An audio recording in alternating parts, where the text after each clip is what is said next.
Over the years, I have deepened in my belief in the power of synchronicity, divine timing, and trusting in the flow of life. Not trying to control all of the details, knowing for me internally what are the right things to focus on and prioritize.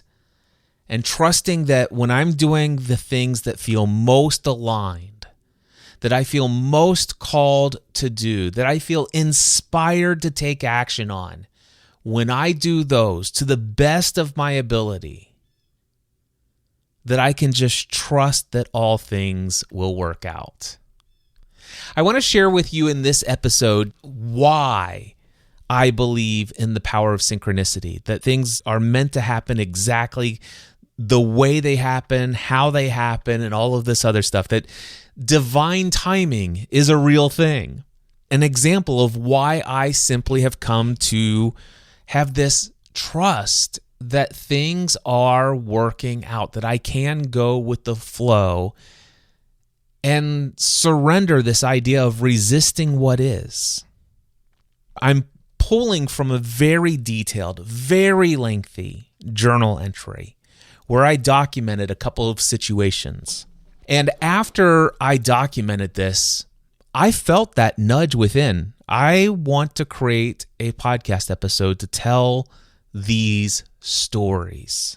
The very next day, I took that very lengthy journal entry and I created an email newsletter.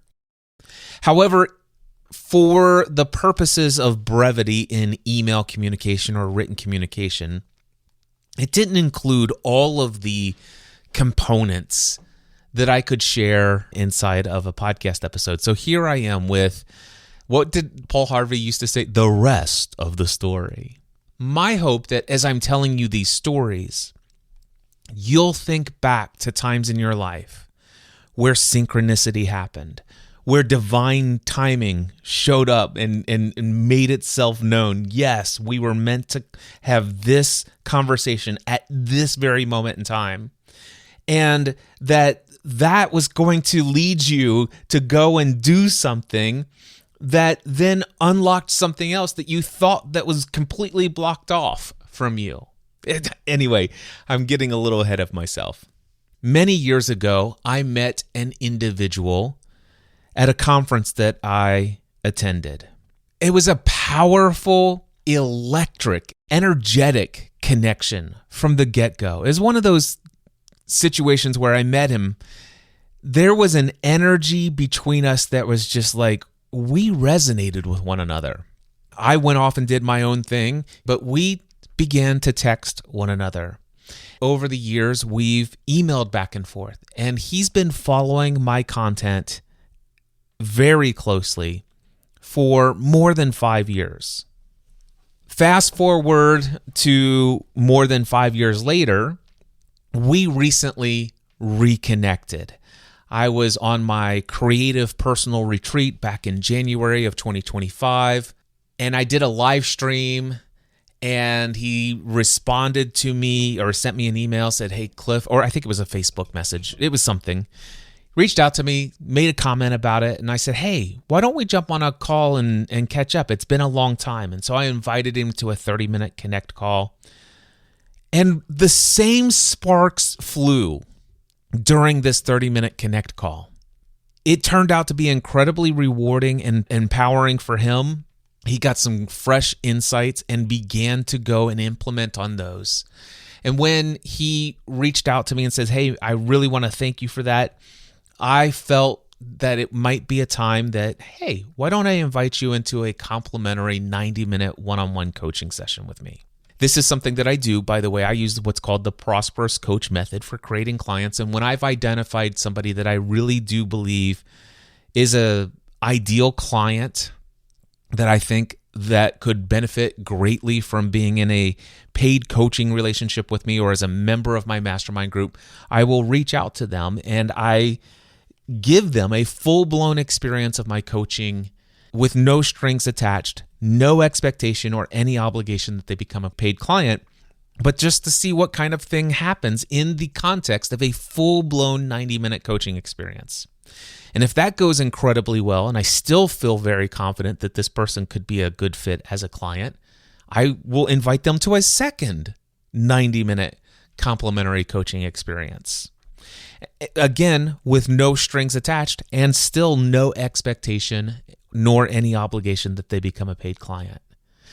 And if I still feel at the end of the second full 90-minute coaching session, that's 3 hours of a full-blown experience of my coaching, if I still feel that they might be a great fit to be a client and benefit greatly from us working together, I then ask them if they'd like to have a conversation about what that might look like. If they say yes, I make a proposal. And so far, over the past, I'd say 7 years that I've been doing this, 52% of those that I propose to say yes, and 48% say not right now, which is perfectly fine. It's more than enough to have an incredibly rewarding and not just fulfilling business, but also profitable. And I say all of that because it's rewarding even for me, even for those who say no to my proposal, because I love getting to do what it is that I've been gifted to do. So I invited this individual that I met many years ago at this conference into a full-blown coaching experience, and it was off the charts. It was amazing. We had our second call scheduled, and it was also amazing. I mean, it's just like every interaction we've ever had, there was just this amazing energy. Now, I can tell you this. On that 30-minute Connect call back in January, he had hinted at the fact that, man, Cliff, I've been following you for a very long time. I might be interested in something like, I know you talk about your mastermind groups or your one-on-one. Are you looking for clients? We eventually got into the coaching experience.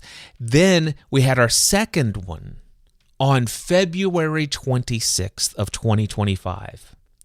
And at the end of it, he said things like this. So, matter of fact, I'm going to read a quote for words. So the answer is emphatically yes. And I'll figure it out, whatever it takes. You know, the budgetarily stuff. It's like those kind of things, the money stuff. I will get this figured out. And he said, I need a coach. This is the freedom I'm seeking, and this is going to make me a better human being and a better coach as well as a better person overall. I am in. This is a wonderful investment. All of these words were spoken in response to my proposal. We had set up a situation where he was going to let me know by Friday whether it's a full-blown yes. He had to put it together. I had made a proposal. I can tell you right now that I had proposed $15,000 paid in full. Friday came around, and I get the text message. He said, Cliff, I truly want you to know that these past 2 amazing coaching sessions with you were truly life-changing for myself personally and professionally. It has been a powerful shift. I truly want and desire to walk alongside you in developing a better version of myself. But the only reason I'm not able to say yes is the upfront cost at this time. My business is moving in a positive direction to invest in this opportunity, but not on this day. He said, Cliff, this is an absolute amazing investment and it's a very reasonable cost. But when I look at the finances, I just can't commit to it at this time and date. And then he wrote in all capital letters, thank you, and then regular case letters, my friend, as the value you provide was not wasted on me. As I hope this opportunity may be in the future, he will make sure of that. Blessings and gratitude, and he signs his name.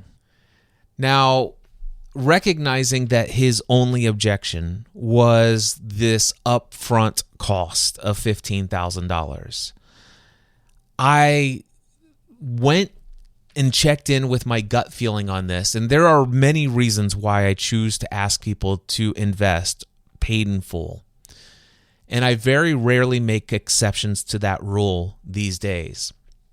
But as I checked in, I'm like, based upon our conversations up to this point, what we've experienced, that energy ever since we first met more than 5 years ago at that conference, I know we're meant to work together. It's not even a question.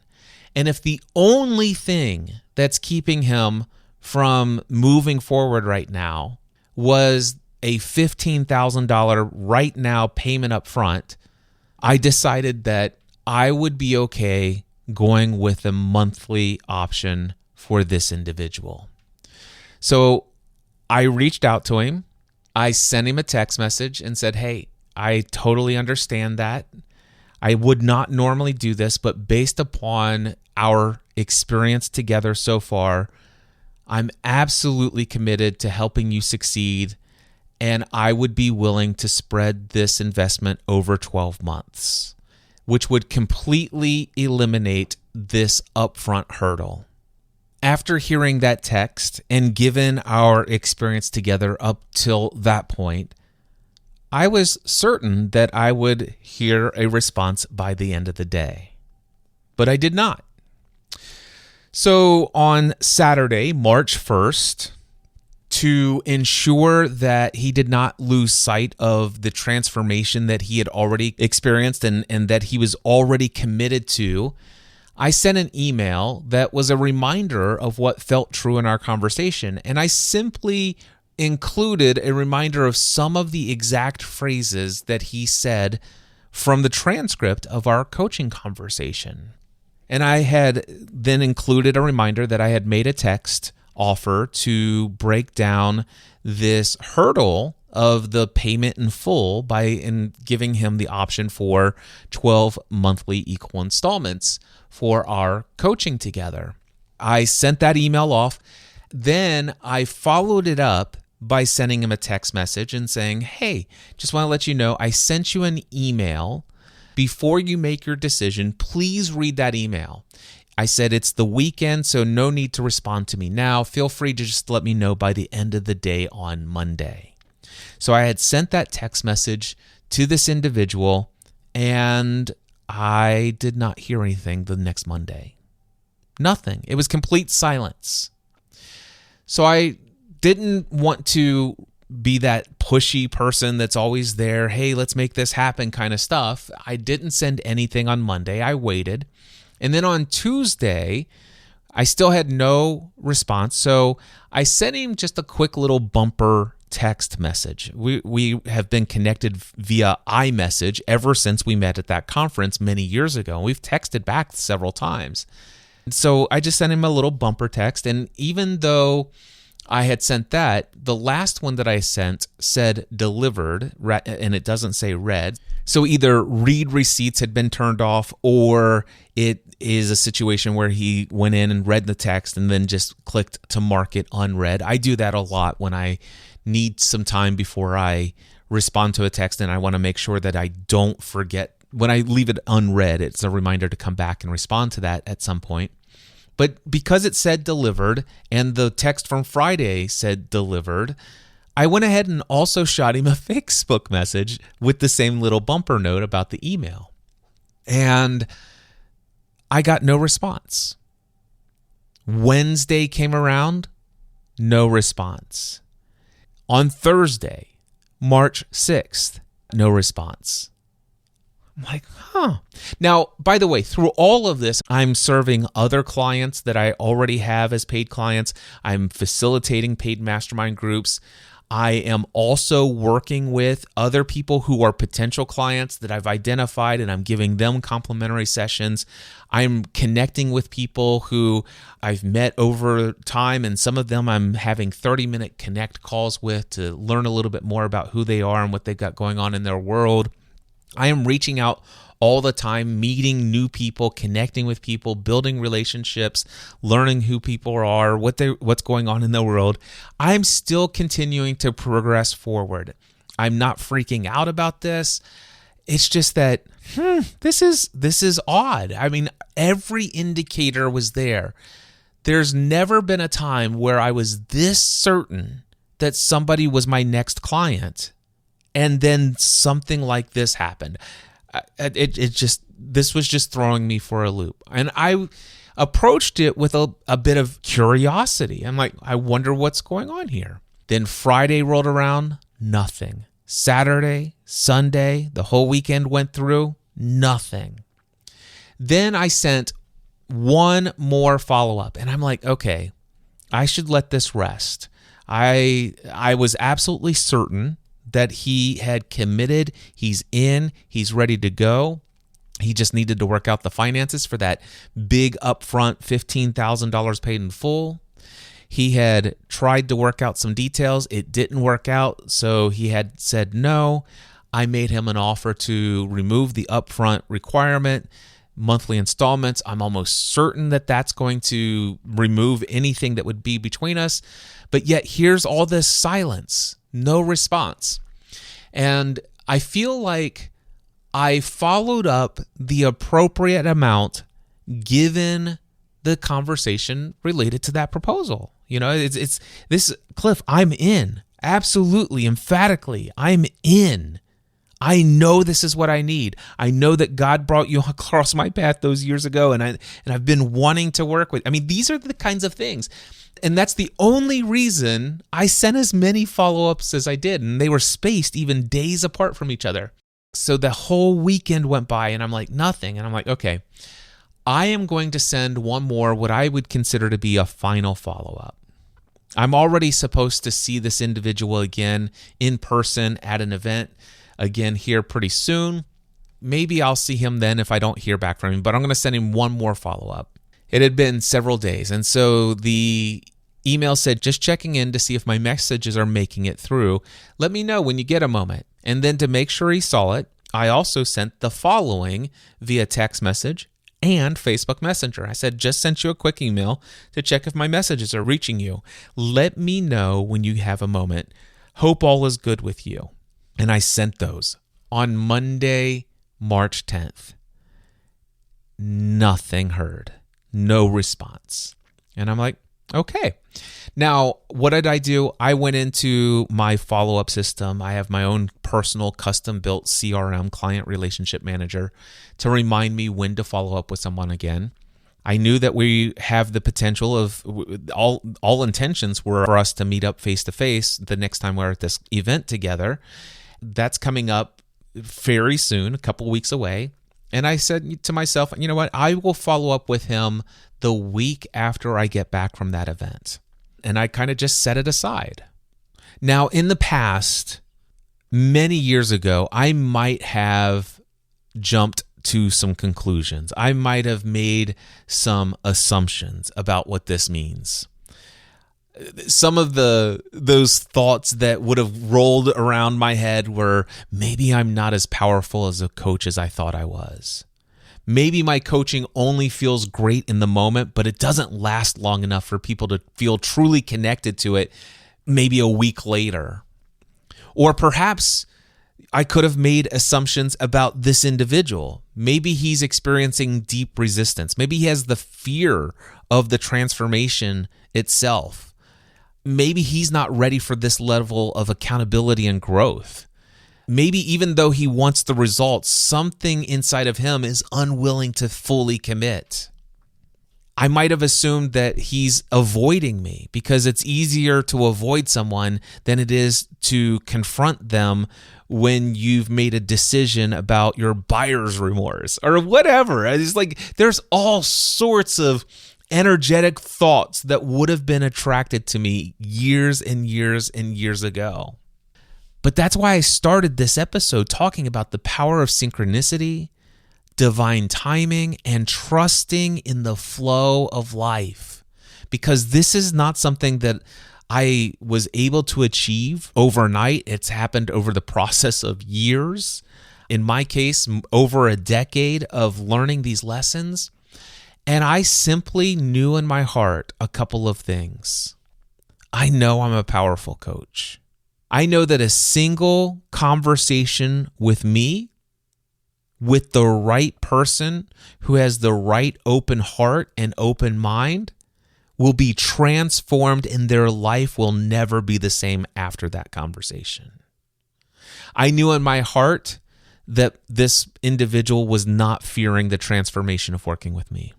I knew absolutely that this individual was ready for this level of accountability and growth.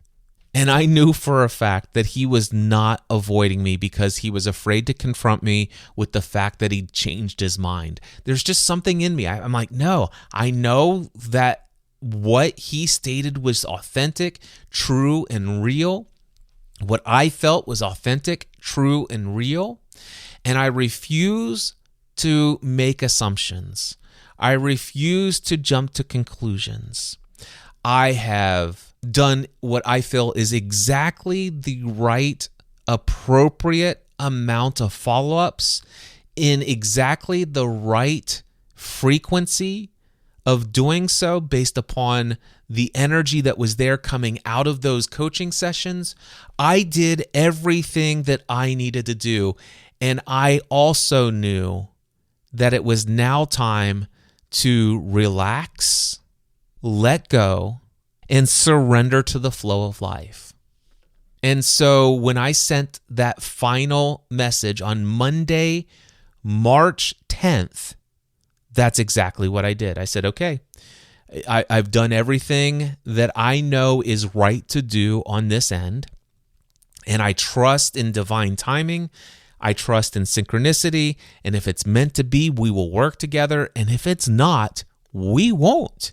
And that's all there is to it. This is one of the other things that I love about the Prosperous Coach method for creating clients.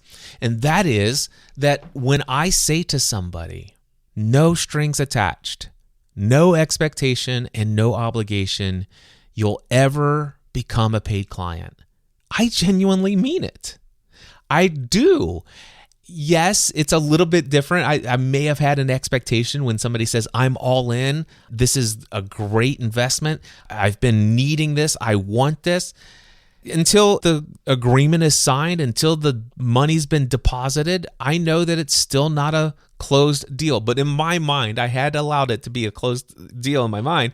But I still like, it's relax, let go, and surrender to the flow of life and move on. And so that's exactly what I did. On March 10th, it was a Monday. Here's the next part. Last year, at this same conference that I keep referring to, I met another individual, a different guy. And we also had that same kind of electric, like, man, every time we have a conversation, the energy is palpable.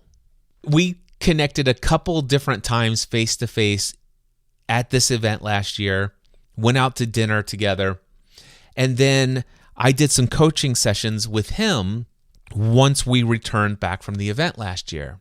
Did not turn out to be a paid client. I did make a proposal, but it didn't turn out to be a paid client situation. Not a big deal. Again, there's never been any strings attached, no expectation, no obligation. And so we've continued to stay in touch. Recently, I was posting some stuff on social media, and I get a message from this individual. He's like, hey, I really loved what you've been sharing in your email newsletters lately. It's been resonating with me at a pretty deep level. And I said, hey, are you going to be at this conference again in a couple of weeks? He goes, well, yes, I am. I said, oh, we should connect again. I would love to. And he said, I would too. I'm like, hey, before we get there, I'm looking to have some 30-minute connect calls with people, and I have some open slots. Would you like to jump on a call and have a 30-minute conversation just to touch base and everything like that? And we can talk about how we can meet up at this event. He's like, Cliff, I would love that. Now, this happened about a week and a half before Monday, March 10th, this conversation, this interaction back and forth. He schedules that call for Monday, March 10th. And then Monday, March 10th rolls around. Now, I want to let you know that right before this call, I'm putting the final touches on my follow-ups for the day. I'm now getting ready to go into connect calls and coaching sessions.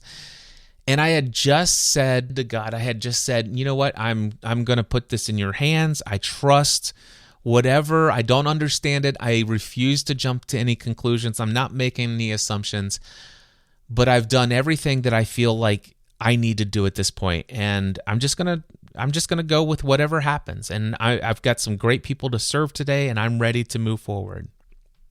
So here's what I wrote in my journal.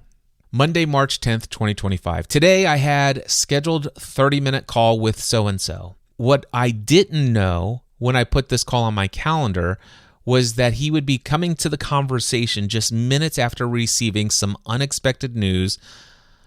Hey, Cliff here. I'm jumping in post-production, and I want to let you know I took and edited out anything that was related to the topic for which the call he had just gotten off of was about. It's not essential and important. The overall story still remains intact. Just know that this was a situation that for him came out of the blue, and when he had gotten into that call right before our call, it was as though life had just given him a massive gut punch to the stomach that completely knocked the wind out of him. And he had just hung up with that call right before ours. And the moment he shared with me, I could sense that this ordinary check-in was going to be anything other than ordinary. It had become a space of deep processing. He clearly was shaken, and you could just tell that he was standing at a crossroads of uncertainty. And he was trying to determine how he should respond to this news. And I could tell he was absolutely committed to our conversation. The way that I would describe it is he's like stuffing that down. He's like, I'm here with you, Cliff. Let's have a connect. I can deal with this afterwards. I'm like, Or we could understand that you scheduling this call a week and a half ago for this exact moment was not by coincidence. We could consider the idea that divine timing and the flow of life knew that you and I should connect for 30 minutes right after receiving the news that would ultimately come right before this scheduled call. And what happened after that was unbelievable. There was a radical reframing of the experience. There were some fears and some insecurities that were absolutely 100% eliminated. There was clarity and peace and a whole new reconnection to trust, real trust, the kind of trust where the rubber meets the road and it lasts. And this call wasn't just powerful for this individual. It was powerful for me. It was yet another one of those conversations that I am in the role that I'm meant to play in people's lives. It reminds me that the right people will always find their way to me at exactly the perfect timing. That my presence, my voice, my perspective can bring them clarity and the peace that they desire in the times that they need it the most. I got off of that call and I was inspired to write an email newsletter update. Not related to the first story that I started with about the client who went silent and stopped responding to me. But instead, my focus was on this 30-minute conversation I had with somebody who had a radical, profound transformation from just receiving a significant announcement about his potential future that rocked his world. And what happened by the end of that conversation? And so I created an email newsletter, and this is what I wrote. The title of the email newsletter was The Journey Through the Storm. There was a seasoned sailor who had navigated the vast open ocean for years.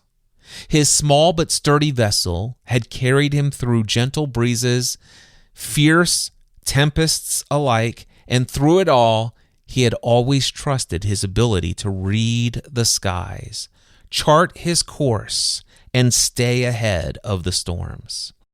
One morning, as he set sail for what seemed to be an ordinary voyage, the horizon darkened.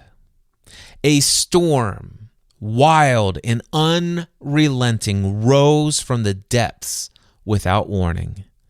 The waves towered over his boat. The wind howled in his ear.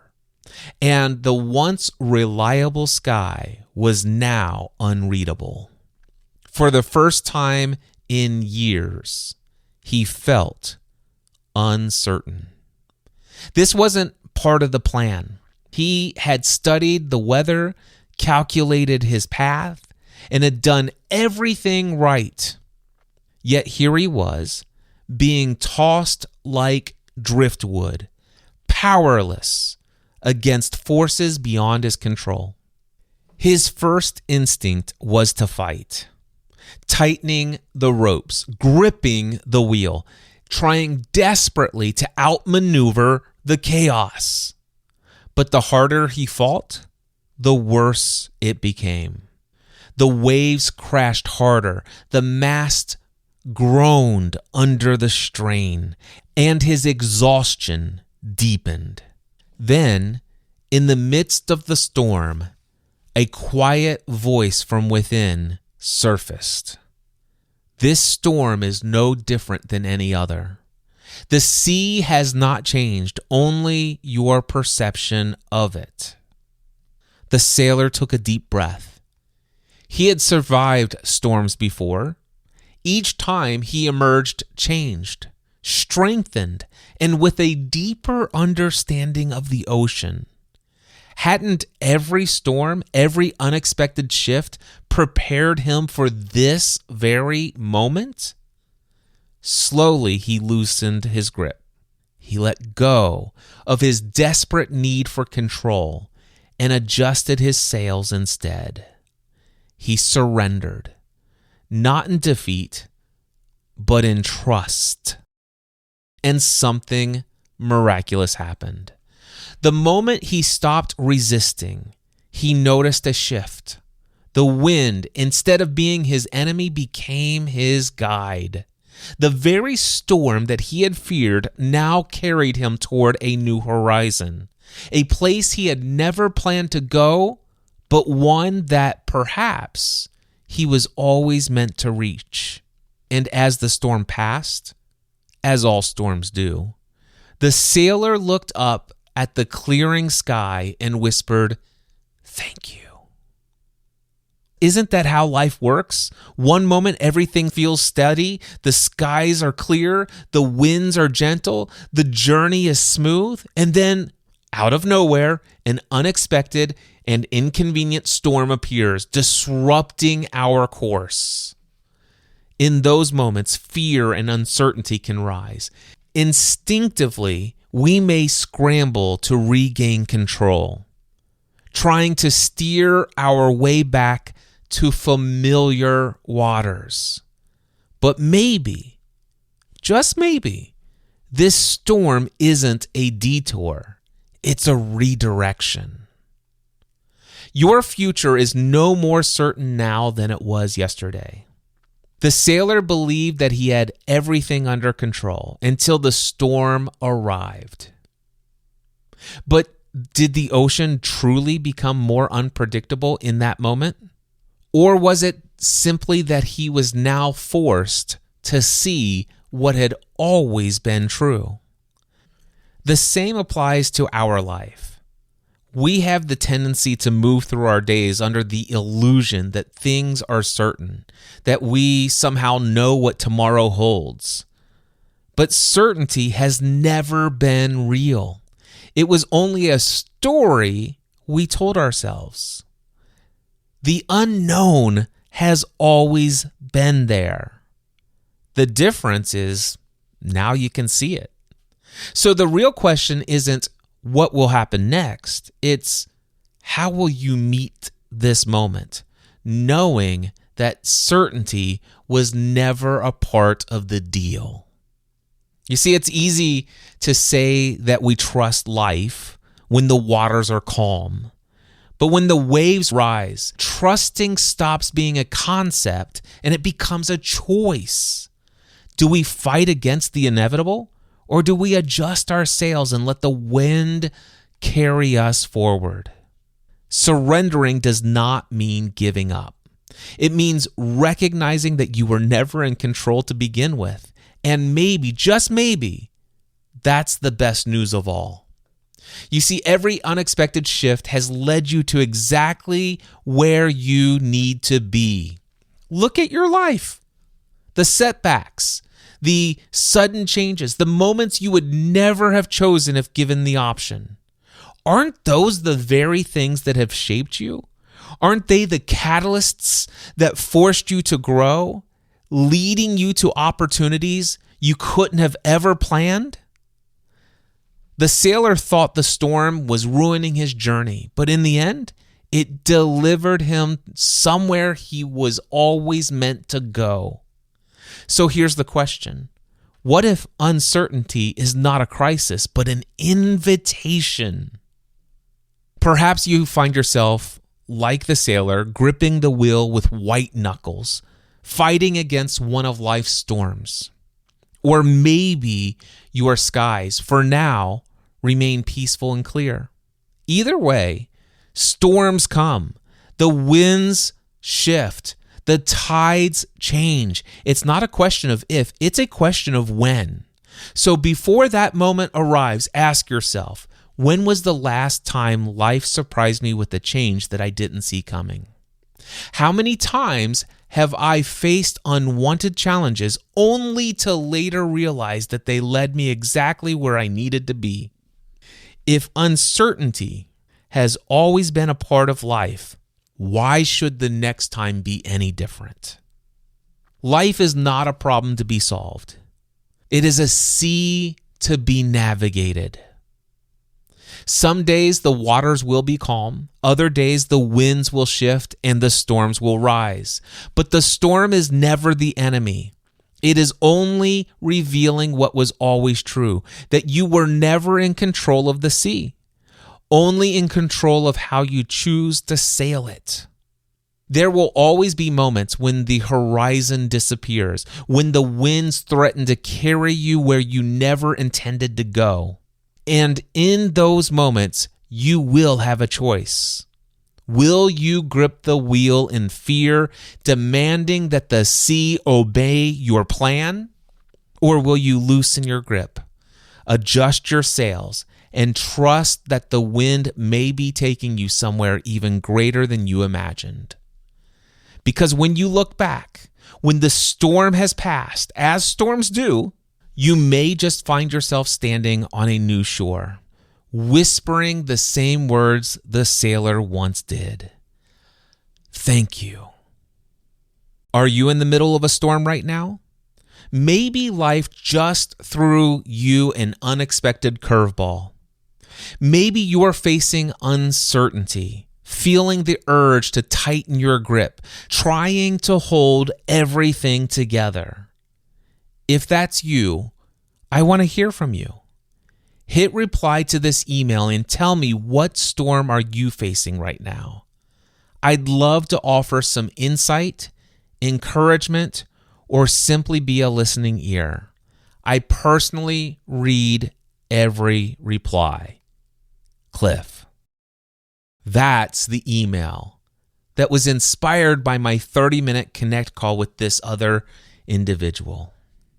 That call, that inspiration, that email, all of that took place on Monday, March 10th, the day that I chose to relax, let go, and wholly surrender to the flow of life when it came to my experience with that first individual. But guess what happened on Tuesday, March 11th at 6:33 p.m.? I got this text message on my phone. The first line of the text message is in all capital letters. I am in the middle of a storm. The text continued. Tears flowed uncontrollably as I read your recent post about the storm. My sincere apologies for my lack of proper communication, as you deserve better than what I've given you. Your post brought me back to finally responding with a clear mind and a passionate heart. About 10 days ago, I encountered a storm of health news that I had been processing. He went on to tell me about the very significant details of this medical diagnosis. He continued, so my absence or lack of effectively responding to you weighed heavy on my heart over the past week. When I read your post, a flurry of emotions overwhelmed me, and I finally felt equipped to reach out. We are attacking this storm, slight setback, with a game plan, and that has brought me peace and a positive mindset moving forward. Cliff, you are a gift, one who has come into my life beyond measure. I will reassess your amazing offer of payments of incredible services. Please, if you can, give me some time as I focus on myself and this storm for the remainder of this month. Thank you for being the light of the world, his light. And then he signs his name. My friend, this is just one example, and I have so many stories that I could tell of how I have learned to trust in the power of synchronicity, the divine timing of meeting with people, and trusting the flow of life, knowing that everything is working out the way that it needs to work out. That does not preclude me from taking bold action and inspired action on my end. I do. But when I have done everything that I know to do, and I check within, I'm like, yep, I've done the best I can in this situation. At some point, it becomes very clear. It's like, okay, relax, let go, and surrender to the flow of life and watch what happens next. I have never, in the past several years of my life, been disappointed when I've decided to stop white-knuckling life.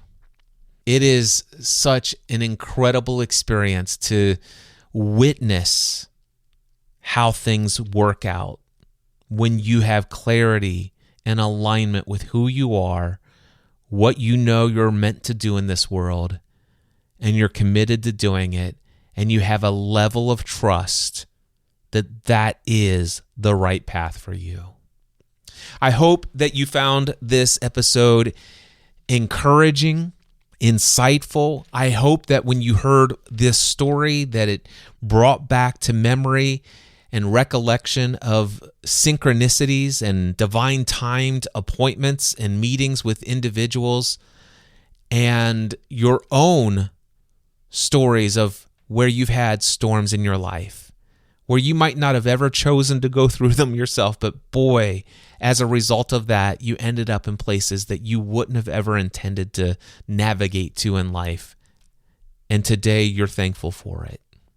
And if you, like these individuals, are in the midst of your own storm, or maybe you're sailing the blue skies and calm waters of life and business, and it seems like everything you've ever dreamed of has become reality, but you still are struggling to find that fulfillment within. You have that constant nagging that, man, there's supposed to be something more. I'd love to connect with you. Who knows? Maybe, just maybe, you'll end up getting a 90-minute one-on-one coaching experience with me. My gift to you with no expectation, no obligation that you'll ever become a paid client. If you want to connect with me, I respond to everyone who reaches out. Even if you have no interest whatsoever, if you just want to tell me, hey, Cliff, man, I really loved that episode, I'd like to hear that. Just send me an email, cliff@cliffravenscraft.com. Until next time, I encourage you to take everything you do to the next level.